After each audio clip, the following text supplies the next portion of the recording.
ധർമ്മസ്ഥലയിലെ ഏറ്റവും പുതിയ വാർത്തകൾ നിങ്ങൾ കേട്ട് കാണും. ഒരുപാട് അസ്ഥികൂടങ്ങൾ വീണ്ടും കിട്ടി. അതും ആ ഒരു ശുചീകരണ തൊഴിലാളി ചൂണ്ടിക്കാണിച്ച പോയിന്റിൽ നിന്നും 100 മീറ്റർ അകലെ നിന്നും, കാണിക്കാത്ത പോയിന്റിൽ നിന്നും അസ്ഥികൂടങ്ങൾ കിട്ടി എന്ന വാർത്ത നിങ്ങൾ കേട്ടിട്ടുണ്ടാവും. ആ ഒരു വാർത്ത കണ്ട് അതിനടിയിൽ ഞാൻ നോക്കിയപ്പോഴാണ് എന്നെ മെൻഷൻ ചെയ്തുകൊണ്ട് ഒരാൾ ഒരു കമന്റ് ഇട്ടിരിക്കുന്നത്. സന്ദീപ് ബ്രോ, നിങ്ങൾക്കെതിരെ കേസ് കൊടുത്ത ആളുടെ ഡീറ്റെയിൽസ് കിട്ടിയിട്ടുണ്ട്, ഇന്ന ആളാണ് എന്നുള്ളത്. ആളുടെ പേരോ ഫോട്ടോ കാണിച്ച് അയാളെ ഞാൻ വലിയ ആളാക്കാനൊന്നും ശ്രമിക്കുന്നില്ല. അതേപോലെ തന്നെ ഒരു തുക്കട ചാനലിലാണ് ഒരു ഇന്റർവ്യൂ ആൾക്ക് കിട്ടിയിട്ടുള്ളത് എന്നുള്ളതാ. അധികം വ്യൂ ഒന്നും ഇല്ലാത്തൊരു വീഡിയോ ആയതുകൊണ്ട് തന്നെ ഞാൻ അത് ഇവിടെ കൊണ്ടുവരുന്നില്ല എന്നുള്ളതാണ്. സന്ദീപ് എടപ്പാൾ എന്ന എന്റെ പേര് സന്ദീപ് മലപ്പുറം എന്നാക്കുന്നു. മനാഫ്കയെ മലപ്പുറംകാരനാക്കുന്നു. മലപ്പുറം എന്ന ആ ഒരു പേര് വെച്ചുകൊണ്ട് കേസ് കൊടുത്താൽ അതിനെന്തോ ഒരു പുഷിങ് കിട്ടുമെന്നുള്ള വിശ്വാസത്തിലാകാം ആ ഒരു വ്യക്തി അങ്ങനെ കൊടുത്തിട്ടുള്ളത്. ആളൊരു നിഷ്പക്ഷനാണെന്നാണ് പറയുന്നത്. അതേപോലെ തന്നെ കമ്മ്യൂണിസ്റ്റ് മാർക്സിസ്റ്റ് പാർട്ടിയൊക്കെ നന്നായിട്ട് പൊക്കി വെക്കുന്നുണ്ട്. ഞാനൊരു നിഷ്പക്ഷനാണ് എന്ന് തെളിയിക്കാൻ അതൊക്കെ വേണമല്ലോ എന്നുള്ളതാ. നമുക്ക് നേരെ വാർത്തയിലേക്ക് കടക്കാം. എന്നതിന് ശേഷം ആൾക്കുള്ള മറുപടി കൊടുക്കാം. ധർമ്മസ്ഥലയിൽ നിന്ന് വീണ്ടും അസ്ഥികൾ കണ്ടെത്തി എന്നുള്ള സൂചനകളും പുറത്തു വരുന്നുണ്ട്. ഇത് കണ്ടെത്തിയത് സാക്ഷി കാണിക്കാത്ത പുതിയ മേഖലയിൽ നിന്നുള്ളതാണ് എന്നും വിവരമുണ്ട്. അസ്ഥികൾ കണ്ടെടുത്തത് 11ാമത്തെ പോയിന്റുകളിൽ നിന്നും മീറ്ററുകൾ അകലെയായിട്ടാണ്. ഉന്നത ഉദ്യോഗസ്ഥർ വനത്തിനുള്ളിൽ തുടരുകയാണിപ്പോൾ. മാർക്ക് ചെയ്ത സ്ഥലത്ത് നിന്നും വീണ്ടും അകലെ മാറിക്കൊണ്ട് എന്നുള്ളതാ. ഇവിടെ നിന്ന് തന്നെ നമുക്കൊരു കാര്യം മനസ്സിലാക്കാം. ആ ഒരു ശുചീകരണ തൊഴിലാളി 92-95 കാലഘട്ടത്തിലാണ് ജോലിയിൽ കയറുന്നത്. 2014 വരെയുള്ള കാലഘട്ടത്തിൽ ഒരുപാട് വർഷങ്ങൾ ഇടയിൽ ഒരുപാട് ആളുകളെ കുഴിച്ചിട്ടിട്ടുണ്ട് എന്നാണ് പറയുന്നത്. തീർച്ചയായിട്ടും അത്രമാത്രം ഓർമ്മശക്തിയൊന്നും ഒരു മനുഷ്യനുണ്ടാവില്ല. എന്നിട്ട് പോലും ഓരോ പോയിന്റുകൾ അദ്ദേഹം കാണിക്കുന്നു. തീർച്ചയായിട്ടും ഇവിടെ ഇപ്പോ കുഴിച്ച കുഴികളിൽ നിന്നൊക്കെ എന്തെങ്കിലുമൊക്കെ കിട്ടിയിട്ടുണ്ടാവും. അതൊന്നും നമ്മൾ അറിയുന്നില്ല എന്നുള്ളതാണ്. ഇവിടെ ആ ഒരു മിഷൻ കൊണ്ടുവരിക തന്നെ വേണം. മനുഷ്യന്മാരുടെ മൃതശരീരങ്ങൾ ഭൂമിക്കടിയിൽ എവിടെ കിടക്കുന്നുണ്ടോ അത് കൃത്യമായി ചൂണ്ടിക്കാണിക്കുന്ന ആ ഒരു മെഷീൻ അത് കൊണ്ടുവന്നു കഴിഞ്ഞാൽ അദ്ദേഹം ചൂണ്ടിക്കാണിക്കുന്ന സ്ഥലത്തല്ലാതെ മറ്റുള്ള സ്ഥലങ്ങളിൽ നിന്ന് കിട്ടാനുള്ള സാധ്യതകളുണ്ട്. ഒരു മനുഷ്യൻ ഒരു സുപ്രഭാതത്തിൽ വെറുതെ വന്ന് നുണ പറയേണ്ട കാര്യമില്ലല്ലോ. ഈ ഒരു വ്യക്തി ഉണ്ടല്ലോ, എനിക്കെതിരെ കേസ് കൊടുത്ത വ്യക്തി, ഞാൻ അമ്പലത്തെ അപമാനിച്ചു എന്ന് പറഞ്ഞുകൊണ്ടാണ് അയാൾ കേസ് കൊടുത്തിട്ടുള്ളത്. ആ അമ്പലത്തിന്റെ പേര് പോലും ഞാൻ എവിടെയും പറഞ്ഞിട്ടില്ല. ധർമ്മസ്ഥല എന്ന സ്ഥലത്തിന്റെ പേര് മാത്രമാണ് പറഞ്ഞിട്ടുള്ളത്.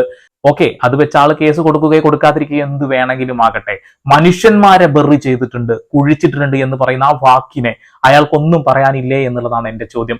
മനാഫിക്ക ഈ വിഷയത്തിൽ ഇടപെടൽ നടത്തിയത് ആൾക്ക് തീരെ പിടിച്ചിട്ടില്ല എന്ന് കൃത്യമായിട്ട് മനസ്സിലാകുന്നു. ആ ഒരു ഇന്റർവ്യൂ കണ്ട ഏതൊരു വ്യക്തിക്കും മനസ്സിലാവും മുസ്ലിമിനോട് എന്തോ ഒരു വിരോധമുള്ളത് പോലെ. എന്നിട്ട് ഇടയ്ക്കിടയ്ക്ക് പറയുന്നുണ്ട് ഞങ്ങൾക്ക് ആരോടും വിരോധമില്ല എന്നുള്ളത്. ഞാനൊരു ഹൈന്ദവനാണ്, ഞാൻ എല്ലാ അമ്പലത്തിലും പോകുന്ന ഒരു മനുഷ്യൻ കൂടിയാണ് എന്നുള്ളതാണ്.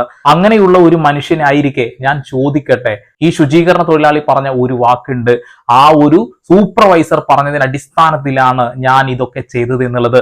അപ്പോ അങ്ങനെയുള്ള ആളുകളെ നിങ്ങൾക്ക് എങ്ങനെയാണ് ന്യായീകരിക്കാൻ തോന്നുന്നത് എന്നുള്ള ഒരു ചോദ്യം ഞാൻ അവിടെ വെക്കുന്നു എന്നുള്ളതാണ്. എന്ത് മനുഷ്യന്മാരാണെന്ന് നോക്കിയേ.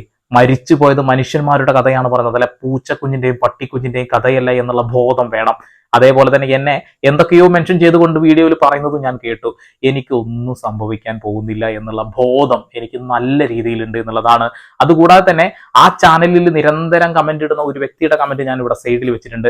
ഇതേ മനുഷ്യൻ എനിക്കും കുറച്ച് വൃത്തികെട്ട കമന്റുകൾ ഇട്ടിട്ടുണ്ടായിരുന്നു. ഞാൻ പിന്നീട് നോക്കിയപ്പോൾ അതൊന്നും കാണാനില്ല. കാരണം എന്താ വെച്ചിട്ടുണ്ടെങ്കിൽ ഇന്നും ബോഡികൾ കിട്ടി എന്ന് മനസ്സിലാക്കിയപ്പോ അവരെല്ലാം പതുക്കെ തലതാഴ്ത്തി എന്നുള്ളതാ. ശുചീകരണ തൊഴിലാളി 400 ആളുകളുടെ കണക്ക് പറഞ്ഞതിലാണ് എനിക്ക് ഒരു വിഷമം തോന്നിയത്. 20 ആളാണെങ്കിൽ സമ്മതിച്ചു കൊടുത്തേനെ എന്നുള്ളത്. ആ 20 ആളുകളെ മനുഷ്യന്മാരായിട്ട് നിങ്ങൾ കണ്ടിട്ടില്ലേ എന്നുള്ളതാണ് ചോദ്യം. ഒരു മനുഷ്യന്റെ ബോഡി കിട്ടുന്നുണ്ടെങ്കിൽ ആ മനുഷ്യന് ജീവിക്കാനുള്ള സ്വാതന്ത്ര്യം ഉണ്ടായിരുന്നുള്ള ബോധം വേണം. ആ ബോധമില്ലാത്ത വ്യൂവർഷിപ്പിന് വേണ്ടിയിട്ട് ചില ആളുകളോടുള്ള വിദ്വേഷം കാരണം ഇങ്ങനെ ഓരോന്ന് പറയല്ലേ എന്റെ പൊന്നു ചേട്ടായി. ാണ് ദൃക്സാക്ഷി പുതുതായി കാണിച്ചു കൊടുത്ത ഒരു പോയിന്റിലേക്ക്, അത് 11ാമത്തെ പോയിന്റിൽ നിന്ന് ഏകദേശം 100 അടി വ്യത്യാസമുള്ള ഒരു മേഖലയിലാണ് ഈ ഒരു പോയിന്റ് കണ്ടെത്താൻ സാധിച്ചത്. അവിടെ നടത്തിയ തിരച്ചിൽ 1 മണിക്കൂറിനുള്ളിൽ തന്നെ താടിയെല്ലിന്റെ ഭാഗങ്ങളും ചില അസ്ഥി കഷ്ണങ്ങളും ലഭിച്ചു എന്ന നിർണായകമായ വിവരമാണ് പിന്നീട് വരുന്ന മണിക്കൂറുകളിൽ പുറത്തേക്ക് വന്നത്. ഇപ്പോഴും ഈ ഒരു വിഷയത്തിൽ ആളുകൾ ഈ തെറ്റിനെ ന്യായീകരിക്കുന്നുണ്ട് എങ്കിൽ എനിക്ക് നിങ്ങളോട് ഒന്നും പറയാനില്ല. ചില ആളുകളുടെ കമന്റ് ഇതാണ്, അല്ലെങ്കിൽ എനിക്കെതിരെ വീഡിയോ ചെയ്ത ആൾ ചോദിക്കുന്ന ഒരു ചോദ്യവും ഇതാണ്, മദ്രസയിലുള്ള ഉസ്താദുമാര് പീഡിപ്പിക്കുന്ന നീയൊക്കെ മിണ്ടാതിരിക്കുന്നത് എന്തുകൊണ്ടാണ് എന്നുള്ളത്. എന്റെ പൊന്നു ബ്രോ, എന്റെ വീഡിയോസ് ഒക്കെ ഒന്ന് പരിശോധിക്കുക. ഞാൻ ഏതൊരു വിഷയത്തിലും കൃത്യമായ നിലപാടെടുത്തുകൊണ്ടാണ് മുന്നോട്ട് പോകുന്നത്. തെറ്റാര് ചെയ്തിട്ടുണ്ടെങ്കിൽ അത് കൃത്യമായി ചൂണ്ടിക്കാണിച്ചിട്ടുണ്ട് എന്നുള്ളതാ. എനിക്കൊരു പ്രത്യേക സ്വാത്സല്യം ഒരു മനുഷ്യന്മാരോടില്ല, എല്ലാവരോടും സ്നേഹം മാത്രമേ ഉള്ളൂ. തെറ്റ് കാണുമ്പോൾ ചൂണ്ടിക്കാണിക്കുക എന്നുള്ള സ്നേഹം മാത്രം. ഇവിടെ എടുത്തു പറയേണ്ട ഒരു കാര്യം SITയുടെ ഇടപെടലുകൾ, അതായത് ഭക്ഷണം പോലും കഴിക്കാതെയാണ് ഈ വിഷയത്തിൽ ഇന്ന് തിരച്ചിൽ നടത്തിയത് എന്നുള്ളതാണ്. ഒരുപക്ഷെ അതൊക്കെ കേൾക്കുമ്പോൾ ഈ ഒരു വിഷയത്തിൽ ആത്മാർത്ഥതയോടുകൂടി പണിയെടുക്കുന്നുണ്ട് എന്ന് കേൾക്കുമ്പോൾ സത്യത്തിൽ ഒരു സന്തോഷമുണ്ട് എന്നുള്ളതാണ്. ഉദ്യോഗസ്ഥരിൽ നിന്ന് നമുക്ക് ലഭിക്കുന്ന വിവരം നിരവധി മനുഷ്യാസ്ഥി കൂടങ്ങൾ തലയോട്ടി ഉൾപ്പെടെ ഇപ്പോൾ വനത്തിനകത്ത് നിന്ന് ലഭിച്ചു എന്നാണ്. അതായത് പോയിന്റ് 11 നിന്നും കുറച്ച് മാറി വനത്തിനകത്ത് 100 അടിയോളം ഉയരമുള്ള ഒരു സ്ഥലത്ത്, അതായത് അവിടെ ഈ തെരച്ചിൽ നടത്തുന്ന സമയത്ത് അല്ലെങ്കിൽ ഈ ഒരു പ്രവർത്തനം നടത്തുന്ന സമയത്ത് നിരവധി തൊഴിലാളികൾക്ക് പരിക്കേറ്റിട്ടുണ്ട്, വീണും അത്തരത്തിലുള്ള ഒരു വലിയ ഉയരത്തിലാണ് ഈ സ്ഥലം എന്നാണ് പറയുന്നത്. ഏതായാലും അതൊക്കെ കൂടുതൽ വിശദാംശങ്ങൾ അറിയേണ്ടതുണ്ട്. മാധ്യമ പ്രവർത്തകരെ വനത്തിനകത്തേക്ക് കയറ്റുന്നില്ല, ഏതെങ്കിലും തരത്തിലുള്ള ഔദ്യോഗികമായ ഒരു വിവരവും പുറത്തു വരുന്നില്ല. ഓക്കെ, ഒരുപാട് അസ്ഥികൂടങ്ങൾ അവിടെ നിന്ന് കിട്ടി എന്നുള്ളത്. ഇനിയും ഒരുപാട് സ്ഥലങ്ങളിൽ മാന്താനുണ്ട്, തോണ്ടാനുണ്ട്. ആൾക്ക് കൃത്യമായ ഒരു ഓർമ്മ ഉണ്ടാകുമോ എന്ന് ചോദിച്ചാൽ ഉണ്ടാവാനുള്ള സാധ്യത കുറവാണ് എന്നുള്ളതാണ്. ഭയം കൊണ്ട് ജീവിച്ച നാളുകളാണ്. ഇനി ചത്താലും കുഴപ്പമില്ല എന്നുള്ള ആ ഒരു വിശ്വാസം കൊണ്ടാകാം ആളിപ്പോ ഇറങ്ങി പുറപ്പെട്ടിട്ടുണ്ടാവുക എന്നുള്ളതാണ്. ആ ഒരു സ്കാനിങ് മിഷൻ കൊണ്ടുവന്ന് കൃത്യമായി എല്ലാ രീതിയിലും എല്ലാ ഇടങ്ങളിലും അന്വേഷിക്കേണ്ടതും വളരെ പ്രധാനപ്പെട്ട ഒരു കാര്യമാണ്. ഇനി ആ ഒരു ഭൂമിക്കുണ്ടായ മാറ്റങ്ങളെ കുറിച്ചിട്ടൊക്കെ കൃത്യമായി അവിടെയുള്ള ആളുകൾ തന്നെ പറയുന്നുണ്ട് എന്നുള്ളതാണ്. മനാഫ്ക്ക് എങ്ങനെയാണ് അവിടെ നിന്ന് അസ്ഥികൂടം കിട്ടിയത്, മനാഫ് എങ്ങനെയാണ് ഫോറസ്റ്റിലേക്ക് കയറിയത് എന്നൊക്കെ പറഞ്ഞുകൊണ്ടാണ് ചില ആളുകൾ കമന്റ് എടുത്തത്, അല്ലെങ്കിൽ ചില ആളുകൾ വീഡിയോ ചെയ്തത് എന്നുള്ളതാണ്. ആ ഒരു വിഷയത്തിൽ മനാഫ്ക്ക് എതിരെ നിന്ന് സംസാരിക്കുക എന്ന ലക്ഷ്യം മാത്രമേ അവർക്കുള്ളൂ. മരിച്ചുപോയ ആളുകളോട് ഒരു ഇറ്റ് മനുഷ്യന്മാരാണ്, സഹജീവികളാണ് എന്ന് ഒരു ബോധവുമില്ലാതെയാണ് അതൊക്കെ പറയുന്നതെന്ന് നമുക്കറിയാം. മനാഫ്ക്ക് പോയ അതേ സ്ഥലത്ത് തന്നെ ചില ആളുകൾ പോയിട്ട് വീഡിയോ ചെയ്തത് ഞാൻ കണ്ടു. അതായത് മനാഫ് എങ്ങനെ അവിടെ പോയി എന്ന് അതേ ചോദ്യം ചോദിക്കുന്ന ആളുകൾ തന്നെ കാട്ടിനകത്തേക്ക് കയറി ചെന്നുകൊണ്ട് അവിടെ എന്നെ ആരും തടയാൻ വന്നില്ല എന്ന് ഭയങ്കര ആർജവത്തോടു കൂടി പറഞ്ഞു എന്നുള്ളതാണ്. കൊള്ളാം. ഇനിയും ആളുകളുടെ ബോഡി അവിടെ നിന്ന് കിട്ടാനുണ്ട് എന്ന് തന്നെയാണ് ശുചീകരണ തൊഴിലാളി പറഞ്ഞിട്ടുള്ളത്. ഈ ആരോപണത്തിൽപ്പെട്ട ആളുടെ എസ്റ്റേറ്റ് പറമ്പുകളിൽ നിന്ന് പോലും അസ്ഥികൂടങ്ങൾ ഇനി തോണ്ടിയെടുക്കാനുണ്ട്, കിട്ടി എന്ന വാർത്തകളൊക്കെ SIT മുഖാന്തരം തന്നെ പുറത്തേക്ക് വന്നിട്ടുണ്ട് എന്നുള്ളതാണ്. ലഭിച്ചിരിക്കുന്നു, തലയോട്ടി ഉൾപ്പെടെ ലഭിച്ചിരിക്കുന്നു. ഇന്നത്തെ തെരച്ചിലിന് ഒരു പ്രത്യേകതയുണ്ട്. 6ാം ദിനത്തെ ഈ തെരച്ചിലിൽ ഭക്ഷണത്തിന് ഇടവേള പോലും എടുക്കാതെ നടത്തുന്ന തെരച്ചിലാണ് ഇപ്പോൾ നടക്കുന്നതെന്നാണ് നമുക്ക് അവിടെ നിന്ന് ലഭിക്കുന്ന വിവരം. ഓക്കെ, ഭക്ഷണത്തിന് ഇടവേള പോലും എടുക്കാതെ അവര് കൃത്യമായിട്ട് അന്വേഷണം മുന്നോട്ട് കൊണ്ടുപോയി. ഇനിയും ഒരുപാട് ഇടങ്ങളിൽ തോണ്ടാനുണ്ട് എന്നുള്ളതാണ്. മനുഷ്യന്മാരെയാണ് കിട്ടുന്നത്, പൂച്ചയെയോ പല്ലിയെയോ ഒന്നുമല്ല എന്നുള്ള ബോധം വേണം. 25 എണ്ണം ആണെങ്കിൽ ഞാൻ ഓക്കെ എന്ന് പറഞ്ഞേനെ എന്ന് പറയുന്ന ആ മനുഷ്യന്റെ മനസ്സാക്ഷി എത്രത്തോളം ഉണ്ട് എന്ന് നിങ്ങളൊന്ന് ആലോചിച്ച് നോക്കണം. ആളുടെ വീഡിയോ ഏതാണെന്നും ആളുടെ ചാനൽ ഏതാണെന്നും എനിക്കെതിരെ കേസ് കൊടുത്ത ആളുടെ ഫോട്ടോയോ പേരോ ഒന്നും ഞാനിവിടെ പറയുന്നില്ല. ഉടുപ്പി സ്റ്റേഷനിലാണ് എനിക്കെതിരെ പരാതിപ്പെട്ടിട്ടുള്ളത്. എന്തോ ആവട്ടെ, ഞാൻ അമ്പലത്തെ അപകീർത്തിപ്പെടുത്തി എന്നുള്ളതാണ് അയാളുടെ വാദം. ഞാൻ ഒരു വീഡിയോയിലും അമ്പലത്തെ അപകീർത്തിപ്പെടുത്തി പറഞ്ഞിട്ടില്ല. അമ്പലത്തിലുള്ള ചില ആളുകളാണ് കുറ്റം ആരോപിക്കപ്പെട്ടത്. അയാളെ കുറിച്ച് ന്യൂസ് ചാനലുകളും ചർച്ച ചെയ്യുന്നുണ്ട്, ഞാനും ചർച്ച ചെയ്യുന്നുണ്ട്.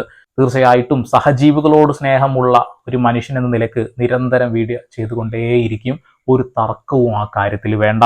ഇനി നാളെയും മറ്റന്നാളൊക്കെ വളരെ നിർണായകമായ ദിവസങ്ങളാണ് എന്ന് നമുക്കറിയാം. ആ ഒരു മെഷീൻ കൊണ്ടുവന്നു കഴിഞ്ഞാൽ തന്നെ തീർച്ചയായിട്ടും പലയിടങ്ങളിൽ നിന്നും പല സത്യങ്ങളും പുറത്തേക്ക് വരും.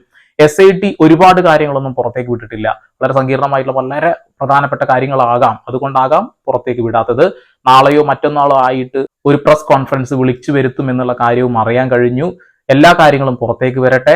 ഒരു കുറ്റവാളി പോലും ശിക്ഷിക്കപ്പെടാതിരിക്കട്ടെ. ശിക്ഷിക്കപ്പെടേണ്ടവൻ ശിക്ഷിക്കപ്പെടുക തന്നെ വേണം. ഇവിടെ തെറ്റ് ചെയ്യാത്ത, സത്യങ്ങൾ തുറന്നു പറയുന്ന ഞങ്ങളെ പോലെയുള്ള ആളുകളെ തുറങ്കിൽ അടയ്ക്കാനാണ് നിങ്ങൾ തീരുമാനിച്ചിരിക്കുന്നതെങ്കിൽ ആ തുറങ്കുകളിലെല്ലാം ജനങ്ങളും തിങ്ങി നിറഞ്ഞുകൊണ്ടിരിക്കും. സത്യം വിളിച്ചു പറയുന്ന ആളുകളുടെ എണ്ണം കുറവാണെങ്കിലും നാളെ എന്റെ സ്ഥാനത്തേക്ക് അതേ ആർജവത്തോടു കൂടി മറ്റുള്ള ആളുകൾ വരും എന്നുള്ള കാര്യത്തിൽ ഒരു തർക്കവും വേണ്ട. ഞാൻ അഭിമാനത്തോടു കൂടി തന്നെയാണ് ഈ വീഡിയോ ചെയ്തിട്ടുള്ളത്. ഞാൻ അഭിമാനത്തോടു കൂടി തന്നെയാണ് ജീവിക്കുന്നത്. ഈ ഒരു വിഷയത്തിൽ എന്നെ ജയിലിൽ അടച്ചാലും എനിക്കൊന്നും സംഭവിക്കാനില്ല. കാരണം ഞാൻ സംസാരിച്ചത് ഒരു കൂട്ടം മനുഷ്യന്മാർക്ക് വേണ്ടിയിട്ടാണ്, നന്മയ്ക്ക് വേണ്ടിയിട്ടാണ് എന്നുള്ള ബോധം എനിക്കുണ്ട്. നാളെ എൻ്റെ വീട്ടിലെ അമ്മ പെങ്ങന്മാർക്ക് ഇങ്ങനെ സംഭവിക്കാതിരിക്കാൻ ഇത്തരം വീഡിയോസ് ചെയ്തുകൊണ്ടേയിരിക്കും. അപ്പോൾ വീണ്ടും വരെ പുതിയ വാർത്താവിശേഷങ്ങളുമായി ഇതിലേക്ക് സന്ദീപ് പോൾ signing off.